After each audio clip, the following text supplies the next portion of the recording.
Senhoras e senhores, sejam bem-vindos ao 18º episódio do Café com Retina. E hoje, como novidade, um agradecimento. Nós estamos hoje estreando nosso apoio, nosso patrocínio das Óticas Vision, meu amigo Josemi, né? Então, minha gratidão aí e vamos para frente, porque hoje tem muita coisa boa aqui. Trouxe um grande amigo, médico de primeiríssima linha, Dr. José Augusto Barreto Filho, para falar com a gente sobre como construir uma saúde cardiovascular ideal.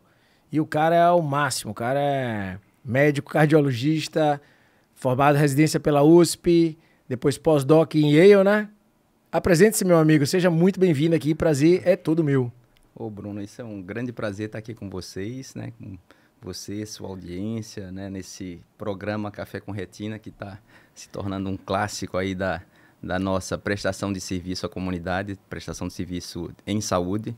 Acho extremamente importante a gente ter essa ideia de que divulgar ciência, promoção de saúde, a gente está, de alguma forma, ajudando, inclusive, a salvar vidas. Então, eu sou José Augusto Soares Barreto Filho, sou cardiologista, professor da Universidade Federal de Sergipe, formação foi em São Paulo, residência e o doutorado, e depois tive a oportunidade de passar em 2011, que você estava por lá também, nos Estados Unidos, a gente terminou batendo alguns papos por telefone, então tive a oportunidade de fazer um pós-doc na Yale.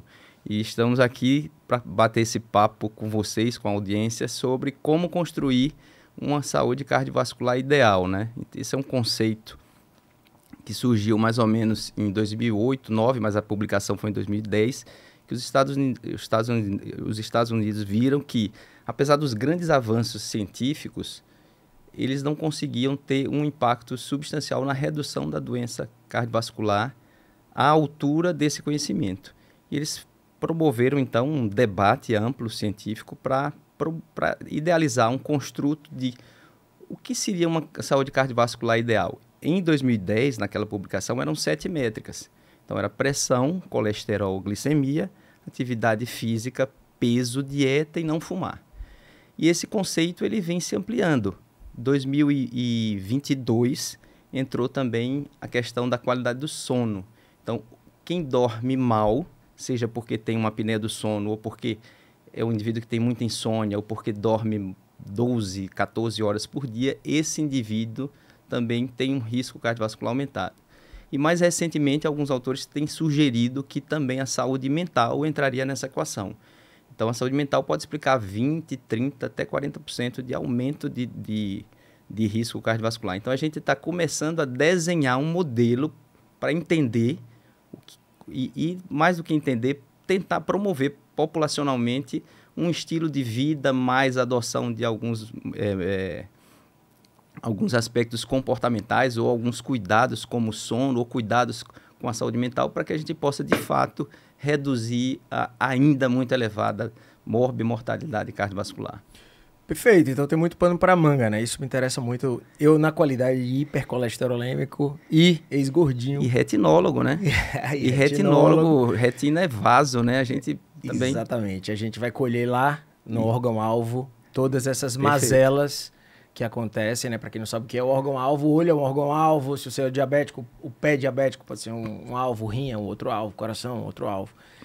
E vamos tentar construir na cabeça das pessoas essa vontade, né? Na verdade, é uma virada de chave. Essa dor que nasceu lá nos Estados Unidos, porque que os caras tinham tanta ciência, mas não tinha resultado para a população, é porque, de certa forma, você não está conseguindo chegar, né, nessa população da forma correta, nessa comunicação. E eu acho que obrigado pelas palavras. A ideia do Café com Retina é tornar a mídia um lugar, a mídia social, né, um lugar para ter coisa boa também, para ter informação de verdade.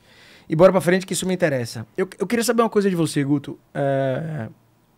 Estilo de vida saudável, né, e esse conceito de saúde cardiovascular ideal, elas estão realmente interligadas e tem como a gente construir isso, ou a genética continua soberana, na sua opinião? Você já começou com uma pergunta complexa, né? Porque doença cardiovascular é tida como uma doença complexa. O que é uma doença complexa? É que envolve múltiplos fatores, dentre eles a genética. Você tem toda a razão. A ideia é que eu tenho genética, que eu herdo, e não é um gene específico, muito raramente é 1, 2, 3 genes, ela é uma doença geralmente poligênica, em vários locais aí de regulação da homeostase metabólica e cardiovascular, juntamente com o estilo de vida. Mas assim, no momento presente de 2024, o que a gente pode manipular, o que a gente pode modular, o que a gente pode tratar, ainda é o estilo de vida, ainda é o nosso ambiente. Ou seja, é a variável controlável. É a única variável no momento controlável. A ciência está avançando muito, pode ser que no futuro a gente tenha manipulação genética específica para esse tipo de doença, mas eu diria que ainda está muito longe. Então, eu acho que você fez a pergunta-chave, foi muito bom você fazer essa pergunta, porque é assim que a gente entende. Mas só para dar um contexto, raramente você tem um indivíduo que é só genético ou só ambiente. A maioria da população está no meio. Eu herdo uma coisinha, um genezinho que não é muito bom, mas eu também ajudo esse gene a me adoecer. Então, eu preciso controlar esse aspecto da equação. O que quer dizer que mesmo que você venha com a genética ruim, vamos chamar assim, Sim. tem como você, com hábitos de vida, contornar bastante ou adiar o problema bastante? Olha, a estimativa é que pelo menos 50% seria genética, 50% ambiente. Então, se eu tiver uma genética ruim com um excelente estilo de vida, eu tenho um prognóstico, eu tenho uma chance, uma probabilidade de não adoecer, que é considerável, é significativamente considerável. Então, vamos lá. Como diria Jack o Estripador, por partes. Por partes. Vou primeiro pelo que me interessa, né? Afinal de contas, meu amigo, qual é o papel nessa história do colesterol? Tem um número mágico saudável ou hoje vocês personalizam esse número de acordo com o risco de cada um? Como é que funciona? Sem dúvida, se a gente for historicamente populações bem primitivas, LDL muito baixo, a incidência de doença arterial coronariana, aterosclerótica, ela é muito reduzida. Sim. E alguns experimentos naturais, pessoas que nascem com um defeito, uma mutação, mas uma mutação no sentido benéfica para o indivíduo, que o colesterol é muito baixo. Ele, por um acaso, ele nasce com uma alteração molecular que o LDL é muito baixo. O prognóstico desse paciente é muito bom. Quando você me pergunta, existe um número mágico? Provavelmente eu diria que populacionalmente, quanto mais baixo, melhor. Mas vamos para a prática. É mais ou menos assim, eu sempre digo ao meu paciente que mais ou menos assim, se eu andar no meu carro aqui, até a Atalaia, de capacete, de um colete, uma roupa de piloto de Fórmula 1, eu estou mais protegido, mas é over demais. Sim. Eu tô provavelmente super tratando uma condição que a probabilidade de eu ter um evento fatal automobilístico é baixo. Mas para o indivíduo de alto risco, um piloto de Fórmula 1, ele tem que se proteger ao máximo. Então, aí eu já dou um ponto, já aponto como é que é a nossa filosofia. Então, quando a gente avalia um paciente, a gente estratifica pelo seu risco cardiovascular. Perfeito. Um indivíduo que já bateu o carro, o que é bater o carro? Já teve um infarto, ele teve um AVC, colocou um stent, ele já fez teve um sinistro. Já teve um sinistro. Então, ele paga mais caro no seguro, né? Assim? Sim, exatamente. Se a gente bater o carro, o jovem paga mais caro do que nossa idade. Né? Então, se ele teve o sinistro, ele vai ter que pagar mais caro, vai ter que usar altas doses dos remédios. A estatina ainda é o clássico. Tem várias drogas estão surgindo aí no pipeline. E aí a gente reduz para abaixo de 50. Hoje a meta é abaixo de 50 pela diretriz brasileira. Se o indivíduo já tem uma placa de 30%, ou um score de cálcio aumentado, a gente já quer um LDL de 70. Entendeu? Então, se o indivíduo, de uma maneira geral, o ideal é que a gente tenha LDLs, mesmo na população geral, abaixo de 130, de 100. Então, hoje, a gente acredita que não existe, a gente poderia dizer que sem uso de remédio, quanto mais baixo, melhor. A gente deveria buscar um estilo de vida que conseguisse um LDL o mais baixo possível, com estilo de vida, certo. Mas usar a droga baseada nessa estratificação de risco que a gente faz na clínica. Ou seja, a pessoa não precisa ficar noiada, é personalizado, o que ela precisa é confiar na estratificação de risco que o médico dela vai fazer para ela, e aí é dessas orientações que vão vindo aí, né? Com certeza. Eu acho que assim, você colocou uma palavra interessante, noiada, né?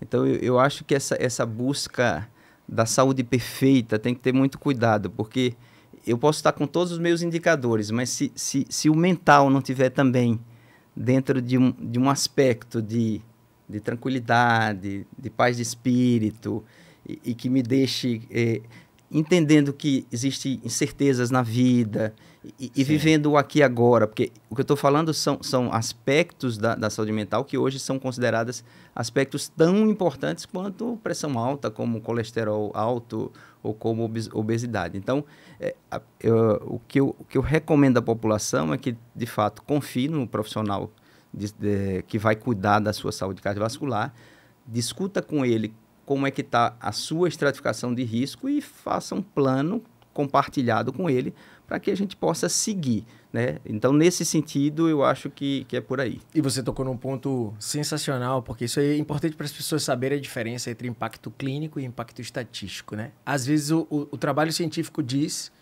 que se você sair, eu vou chutar números, tá? De 75 para 50, você vai reduzir apenas em 1%, 0,5% sua chance de ter um evento cardiovascular, né?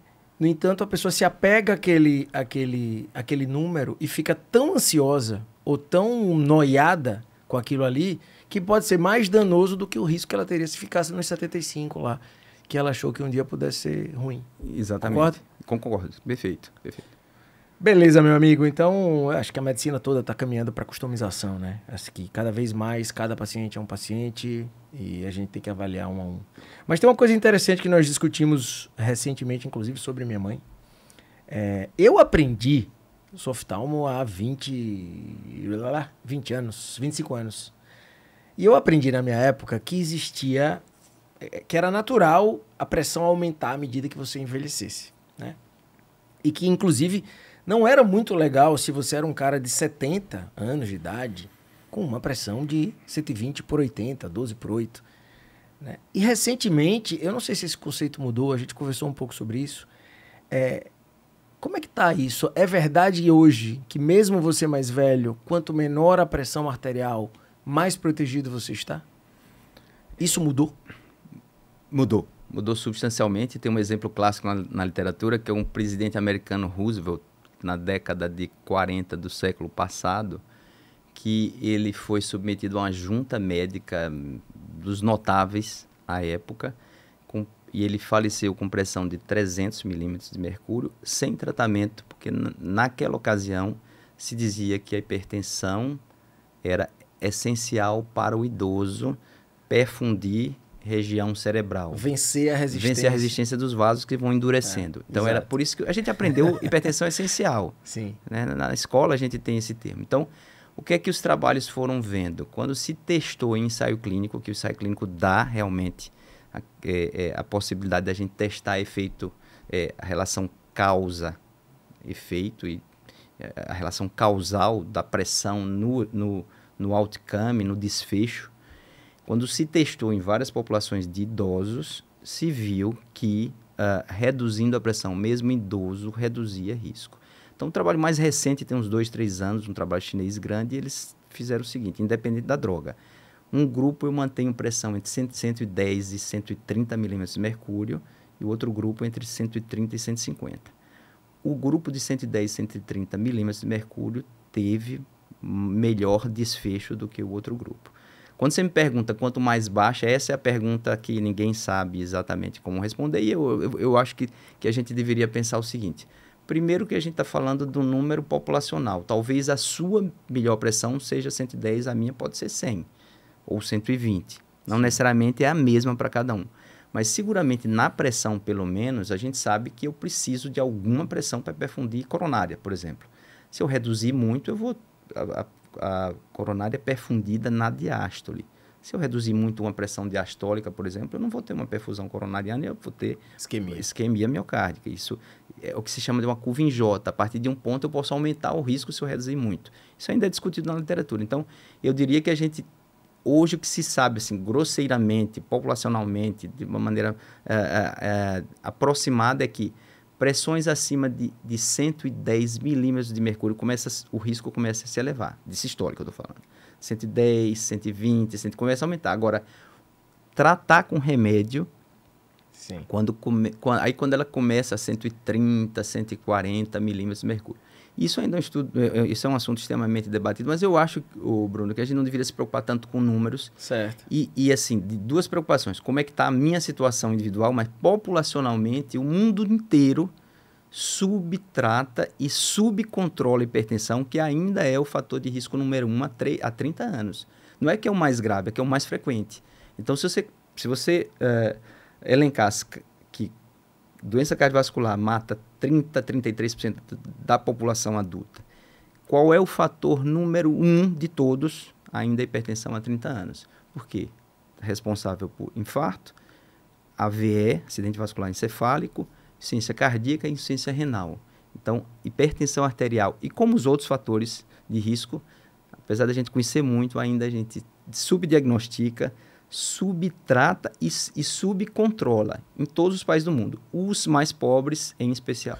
Fora que os pacientes ainda se dão o luxo de terem as impressões pessoais dele. Tem dias que meus pacientes dizem, hoje eu tô bem, não tô sentindo dor na nuca, não tô sentindo dor de cabeça, acho que hoje a minha pressão tá boa, Sim. Não vou nem me tratar. Ainda tem esse aspecto tem. Ajudando nesse negligenciamento, né, da pressão arterial. Mas bom saber que isso mudou e que os targets, quanto mais baixos, melhores, claro, avaliando caso a caso. E a obesidade, meu amigo? Não só a obesidade, mas o que você tem visto hoje em relação à saúde cardiovascular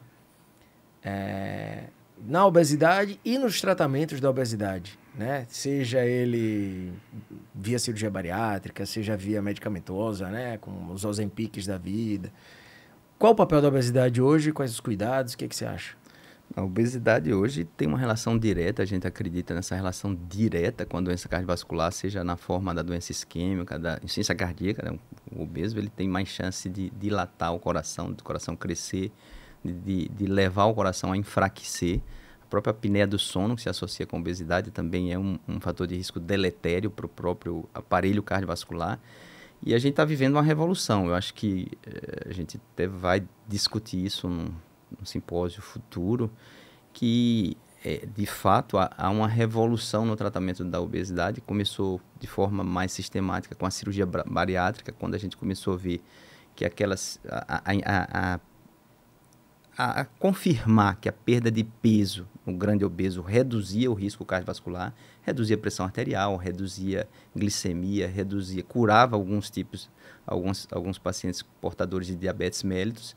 E mais recente com as drogas novas, você falou da semaglutida, que é a droga que está mais em voga hoje, que está usando de forma mais sistemática, e todos os dados até o momento demonstram que essa droga é extremamente segura e quando bem indicada para o paciente e conduzida para o paciente selecionado, ela realmente é capaz de reduzir a morbimortalidade cardiovascular. Então, eu acho que a gente vive um momento farmacológico e cirúrgico muito bom, mas eu queria trazer um outro contraponto que é: obesidade é uma doença essencialmente, no meu entender, eu sei que ela é biológica, eu sei que a gente pode discutir com endócrino, com o especialista em metabolismo, mas ela tem um componente essencialmente cultural e psíquico. Sim. E isso eu não sei se a gente está avançando muito, né? Eu sempre falo isso às vezes para alguns pacientes. Se eu pegar a geração, meu pai, eu e meus filhos, existe um ganho de peso geracional. Sim. Meu pai pesava menos do que os filhos homens dele e pelo menos os meus filhos são mais pesados do que eu. Às vezes, e se você vai nas fotos históricas, isso fica assim, fica patente, absurdo, né? Fica patente. Então, a gente às vezes vai se adaptando culturalmente a um comportamento, né? Que é o comportamento do papel da comida, da mesa, da bebida e etc. E a gente esquece isso e vai colocando todas as nossas esperanças nos avanços farmacológicos. Isso é uma beleza para a indústria. A indústria adora isso. Então, eu nunca gosto... fome com a vontade de comer. É a fome com a vontade de comer. Eu nunca gosto literalmente. Nunca gosto de discutir obesidade falando dos avanços, porque é avanço por partes. A indústria, de certa forma, está respondendo a um problema que a gente está criando. Que é o padrão de sedentarismo, o padrão de alimentação. E curioso que, assim, eu vou entrar em esporte agora, né? E o curioso é que parece existir uma curva onde meus pais não suportavam atividade física. Também. Depois eu gosto de atividade física, já sou de uma geração que viu isso ser importante. E parece que tá vindo uma nova geração sentada no computador que não tem atividade física de novo, né? Então o que vai retroalimentar esse seu raciocínio da mente gorda, da mente que consome o alimento, e a gente está trabalhando a farmacologia sem trabalhar, de repente, os hábitos ou Poxa, ou a isso é mente. legal o que você está falando. Eu acompanhei algumas de suas lives aí, algumas partes, e você chegou a abordar isso, né? Desse padrão novo de jovem, de celular e etc. E sem dúvida, sem contar com a questão psíquica e mental, né? Que parece que a gente vai aprender a se sociabilizar virtualmente, né? E nunca se confrontando com o outro, né? Isso cria um padrão de isolamento social real que eu acho que é subdimensionado. E o isolamento social hoje, também dentro desse contexto psíquico, também parece ser um fator de risco. Sim. Então, tem até questionários para avaliar isso. Se você só viu durante um mês um conhecido, é um risco. Se você viu 5, é outro. Se viu 10, é outro. Já tem estudo disso? Tem questionário próprio para isso. Se você mora sozinho ou mora com um pet, né? Isso existe. Um pet, você reduz risco, etc. Então, é bem por aí, né? A gente está isolado, né, no nosso quarto, e não é uma queixa incomum dos meus pacientes, mais ou menos da minha idade, referirem que têm filhos que estão nesse isolamento, nesse tipo de comportamento. Você chama, às vezes, até para uma viagem ou para uma aventura, uma trilha lá na Chapada, e não querem porque vão ficar sem internet 3, 4, 5 dias, e isso é... E vou além, meu amigo, daqui a pouco esses isolados estarão acreditando nas verdades da inteligência artificial. Sim. O que ainda é mais preocupante. Mas aí é papo para outra coisa. Mas eu quero um resumão seu no seguinte sentido. Entre a obesidade e os tratamentos que hoje existem, seja ela via cirurgia bariátrica, via medicamentosa, o que é mais perigoso? Sem dúvida, a obesidade é mais perigoso do que tentar tratar. Não, aí não tem dúvida, sim. Eu acho que é um grande avanço. O padrão ouro para o grande obeso ainda é a cirurgia, é o tratamento agressivo mesmo. Perfeito. Então vamos para o assunto que eu adoro, esporte. Né? Nesse componente do criar a saúde cardiovascular ideal. Eu me lembro que eu sou um eterno cuidador da minha... do ex-gordinho aqui, né? Que existia lá atrás, e a partir daí eu virei um cara que busca eternamente ficar bem, ou seja, não engordar, cuidar da saúde. Então eu já tenho essa preocupação há talvez aí, uns 10 a 15 anos. E eu cheguei aí do sofá para alta performance, né? Eu fiz Ironman, alguns Ironmans completos, né? Alguns meio Ironmans. E aí eu lhe pergunto, e nessa época eu via, cara, economiza a máquina, não precisa tanto. O exagero é tão deletério quanto o sedentarismo e tal. Qual a sua opinião sobre isso? Tem também alguma receita de bolo, ou o caminho do meio continua sendo melhor? Essa é uma pergunta bacana e difícil, talvez, de responder com dados consistentes, mas houve, de fato, essa mudança, né? Economize a máquina, especialmente nos doentes. A gente tem um modelo de cardiopatia hipertrófica, aquela morte súbita em atleta, hipertrófica, que antigamente a gente mandava o paciente ficar no sofá mesmo.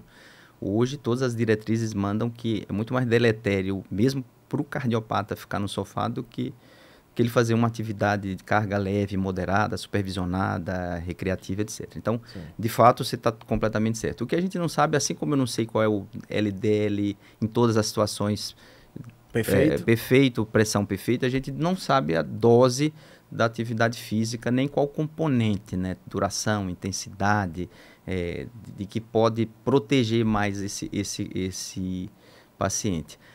Os americanos, eles recomendam pelo menos dose mínima de atividade física 75 minutos por semana, se for carga elevada, carga alta, e 150 minutos por semana se for carga moderada, leve moderada, sobretudo moderada. Então, 30 vezes 5 e uma frequência maior também. Sim. Eu tive a oportunidade de rever uns 2 ou 3 revistas que mandam às vezes para revisão, até de uns 6 meses para cá. E essa dúvida na literatura persiste. A gente estava falando, você falou de score de cálcio, etc. Essa dúvida persiste. Algumas situações parecem que quando a gente aumenta muito a carga e etc., você pode talvez até calcificar mais, mas também o que importa não é o fenótipo intermediário, e sim o desfecho. E mesmo assim você protege o desfecho, você reduz a taxa de infarto, de AVE, etc. E as outras complicações. O que é que eu adoto na minha prática clínica? Eu acho que quando a gente está falando de atividade física para saúde, eu sempre digo, eu encho o tanque do meu carro quando chega na reserva.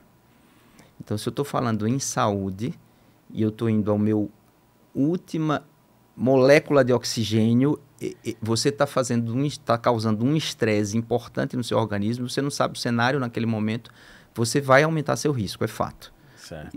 Pode elevar troponina, pode vir uma arritmia, você não sabe como é que está sua eletrofisiologia celular, como foi sua perda iônica durante uma maratona, você não sabe nada disso. Então, aquele período de esforço extenuante máximo, ele pode aumentar um pouco o risco. Então, eu acho que eu não diria que está a virtude no meio, mas a virtude está no percentil 75. Eu botaria de atividade física. Perfeito. Eu acho que seria um pouquinho isso. Acima do caminho do meio. Eu acho que não está no meio. Não precisa aquele exercício também batendo papo. Não, caminhando com um cachorrinho, não. Não. Tem que dar uma estressada no aparelho cardiovascular para ele, entendeu? Ficar preparado para o dia a dia. Perfeito. Então, seguindo aí nesses pilares que a gente vem conversando, né, esses 9 pilares, eu queria que falasse um pouquinho sobre cigarro e diabetes e risco cardiovascular, né? Eu tenho percebido que cigarro tem diminuído. Na Europa eu ainda vejo muito, mas no Brasil eu acho que a gente teve uma redução significativa do cigarro. Não sei se isso é uma verdade para a indústria, né? Mas pelo menos vocês não vê mais como antigamente, na década de 90, 80, 90, as pessoas fumando tanto, né? Fala um pouco sobre isso e sobre esses impactos, tanto do cigarro quanto do diabetes na saúde cardiovascular. Dos riscos, quando a gente faz trabalho populacional, a gente levantou essas métricas, as 7 métricas da época, no programa Saúde da Família, daqui do município de Aracaju. Foi Gilberto Tavares, que é o professor de Lagarto, foi a tese de doutorado dele publicada. Cigarro é o fator de risco menos prevalente. A gente não tem uma prevalência de 10%, né? 12, já foi muito 14, maior, né? 15, já muito maior. Se for SUS ou privado, isso depende do extrato social, etc. E eu não vou te dar números assim específicos, mas assim, uma coisa que a comunidade tem se preocupado, sobretudo o pessoal da Pneumo, é com o cigarro eletrônico, né? Sim. Do jovem. Então, eu acho que as leis, eu acho que o tabagismo é um belo exemplo de que restringir política de saúde populacional, restringindo ambientes de fumo e constrangendo de alguma maneira o tabagista, funcionaram bem, bem. O que preocupa agora é o cigarro eletrônico, que tem se demonstrado que não minimiza em nada o risco cardiovascular e pulmonar. E ninguém sabe o que tem dentro. E ninguém sabe exatamente o que tem dentro, o controle do que tem dentro. Eles colocam uma série de perfumarias, de sabores e etc. Isso tem iludido o jovem de uma maneira frequente. Eu ainda vejo muito isso em festa ou então em locais onde é permitido isso. Mas eu diria que esse é o fator de risco que a gente, teoricamente, está melhor, mas era o fator de risco para ser zerado, de fato, né? Sim. Porque esse depende 100% de comportamento. A pressão não depende 100% de comportamento, a obesidade não depende 100% de comportamento, seu colesterol também não depende de uma genética, como a gente já falou. Mas o tabagismo, sim. O vício até depende de uma genética, mas o ato de fumar é o comportamento. Então, esse era para chegar próximo ao zero, né? Era uma variável bem controlável. Bem controlável. Bom, e o diabetes segue sendo um grande vilão, né? Segue sendo, você sabe tanto quanto eu, né, que ainda é uma causa importante, né, de cegueira. E aí esses são os 2 grandes fatores de risco, tanto a obesidade quanto o diabetes, que preocupam de uma maneira geral, porque a obesidade ela vem rebocando o risco de diabetes mellitus, né? Então, isso é muito claro desde sempre, sobretudo o diabetes tipo 2, o diabetes de adulto, né? O que a gente chamava de adulto, mas é o tipo 2, resistência insulínica e todos os fatores. E o diabetes já foi considerado um equivalente a uma doença cardiovascular. É como se fosse, tem trabalhos mais antigos, isso mudou um pouco, que era como se você tem diabetes, era como se você já tivesse tido um infarto. Trabalhos que equiparavam o risco. Então, ainda continua sendo um grande vilão. Então, eu acho que a proposta de construir essa saúde cardiovascular, colocando isso, é de fato fazer uma reflexão de um certo descompasso entre o que a ciência produz, você colocou isso no final, e o que chega na ponta, né? A gente tem muito conhecimento, Bruno, muito conhecimento. Um professor americano dizia que se a gente aplicasse tudo o que a gente já sabe hoje, o avanço para a saúde populacional seria muito, muito, infinitamente maior do que todas as descobertas que virão nos próximos 20 e 30 anos. Então, se a gente aplicasse hoje, não precisa descobrir mais nada, não precisa surgir nenhuma droga nova, nenhum remédio novo, só o que a gente sabe. Conhecimento sobre estilo de vida, conhecimento, os remédios que já existem, não precisa ter avanço nenhum. Se a gente aplicasse, a gente ia reduzir substancialmente a doença cardiovascular. E aí é que são as incoerências. Mas que paradoxo, né? A gente vive a era do compartilhamento. Então, o que está faltando para todo esse conhecimento científico chegar na ponta e convencer essas pessoas de ter uma vida saudável, uma vida cardiovascular saudável, um sono saudável, enfim? Eu vou provocar um pouquinho, talvez, sua audiência. Assim, eu tenho sentido isso com uma frequência maior, isso sobretudo pós-pandemia, que o próprio conhecimento científico mais ortodoxo que a gente milita, que esse conhecimento mais sistematizado, das grandes revistas, Oftalmo, Cardio e etc., esse próprio conhecimento ele tem sido questionado pela população. A população hoje, parte dela tem seguido muito mais outras tendências militantes. Outras tendências de promessas de controle de fatores de risco que são mais fáceis e parece um passe de mágica, do que essa ciência que ela é mais, tenta integrar mais, ela é mais lenta, mas ela é mais segura, ela é mais lastreada em fatos, ela está mais testada ao longo do tempo, a gente já sabe onde está exatamente pisando. Ou seja, o ser humano continua errando buscando atalho, né? Eu acho que isso, a gente tem visto isso com frequência. Eu de certa forma, talvez se eu fosse mais novo, isso me incomodasse mais. Eu hoje tenho uma maturidade para entender isso como um fenômeno também cultural, né? Que a gente vê indivíduos caindo em promessas, né? Em promessas que não tem nenhuma base, nenhum lastro, e esse atalho lá na frente pode custar caro. Fechou, meu amigo. Vamos falar um pouquinho de sono, né? Sono é um negócio que me destrói. Então, se eu não durmo bem, me destrói o dia seguinte e tal.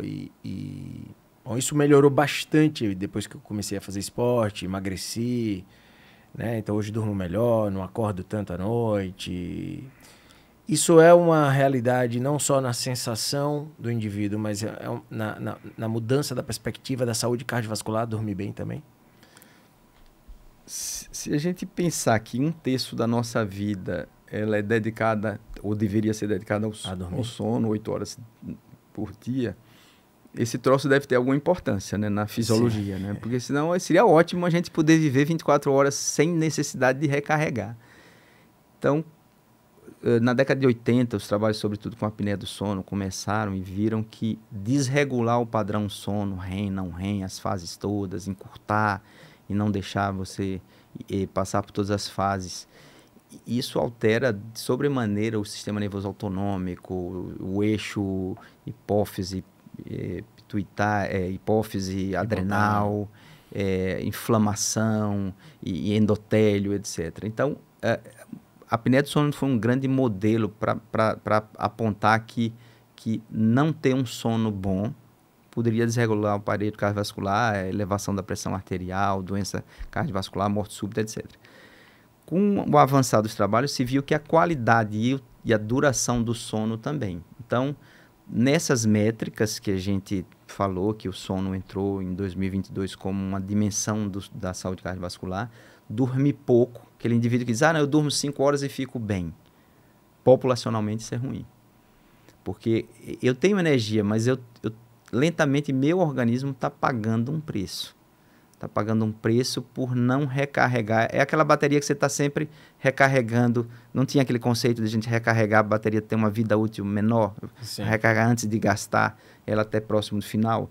Então, eu estou todo dia usando uma carga extra da minha energia para me manter acordado, trabalhando, etc. E estou encurtando meu sono, seja por um despertador, seja por mesmo que seja uma atividade física que eu vá fazer, mas eu estou pagando um preço que o meu organismo, fisiologicamente, ele me não gostaria, ele me deixaria dormir até um pouquinho mais tarde. Então, isso tem se visto que está associado, de fato, a toda essa desregulação cardiovascular. Hipertensão tem vários estudos, e a parte também inflamatória está envolvida nisso aí. Glicêmica, dislipidemia, colesterol, memória, humor. Hoje tem estudos que por exemplo, que a apneia do sono pode, inclusive, estar associada a quadros de demência ou de perda cognitiva mais significativa por conta de anos e anos e anos com insônia ou privação de sono.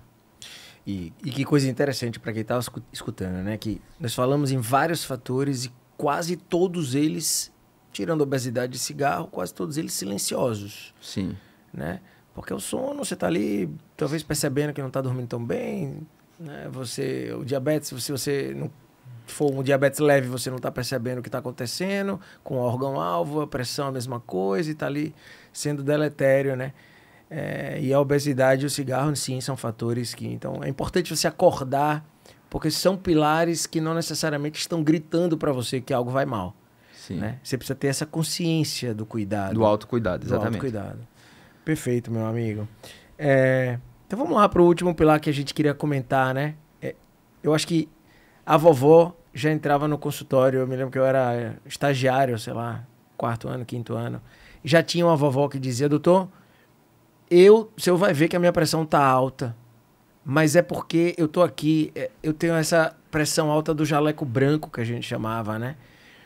Ou seja, já era um indício que a vovó dizia que a ansiedade, que os fatores emocionais interferem aí na saúde cardiovascular.